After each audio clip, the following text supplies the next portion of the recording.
ato lek, po. 30 plazhe e morën vesh. Po 3000. Ne kemi kriju antipatika PVP-ja se kështu është organizuar në Shqipëri. PVP-ja nuk është një gjë e keqe. Në bashkëpunim me biznesin mund t'i zgjidhësh një problem. Po pra, po duhet ishte krijuar para fillimit të sezonit turistik. Jo mbasi fillon sezoni turistik dhe diskutim. Po është aty ku thotë. Por është mentalitet komunist tani, të lutem, ku po na ktheni? Ku po na ktheni? Ke gabinat e dikushme ke Puna është këtu që dursit e ku po na ktheni? Puna është këtu që duke menduar se po bëjmë një ligj të mirë këtë vit, nuk bëjmë asnjë gjë tjetër veç se prishim pusijat dhe bëjmë kanaçe.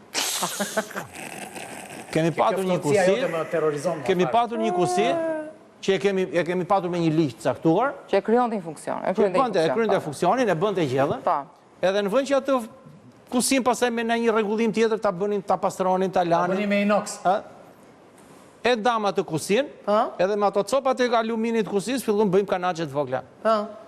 Të pamenaxhueshme. Që nuk është e vështirë tani. Kjo është situata e... Ja se ka për një mos... Çdo vit këtë kemi bërë në... Qa ishte kjo me pozë që duan të fusin në për hotele, kështu me urdhra me gjëra, që të fusin ca kështu, pika... Shiko, qeveria kërkon që brenda disa vitesh, Shqipëria të kthehet në një nga vendet e para në botë që nuk do ketë para kesh dhe do punohet në mënyrë elektronike gjithandej. Magji! Brenda 30 majit, të gjitha hotelet, operatorët që kanë të bëjnë me turizmin, duhet vendosin një pos, pra, dhe të pagesat të kryen vetëm nëpërmjet kartës të bëhen online. Por, asnjë nuk është marrë me ligjin dhe thotë, kush është arsye që nuk është bërë kjo deri tani dhe nuk bëhet? Pse ndodh kjo punë? Arsye kryesore janë kosto e lartë që paguajnë bizneset.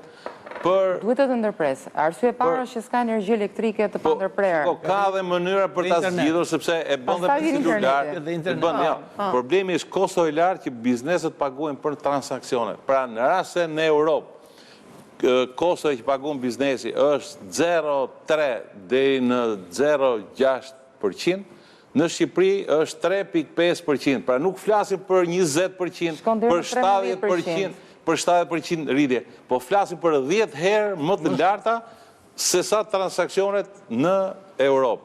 Dhe në rast se një biznes i vogël, një market lagje, një bar lagje, fiton 7 deri në 10%, banka bëhet aksioneri kryesor 35%, 45% të biznesit që të parëve janë merë. Ndërkohë që sot, po ky ligji e përfshin Sazanin, ky ligji ka rregulla Sazan? Ai nuk e ka problem. Ato çadrat e Sazanit?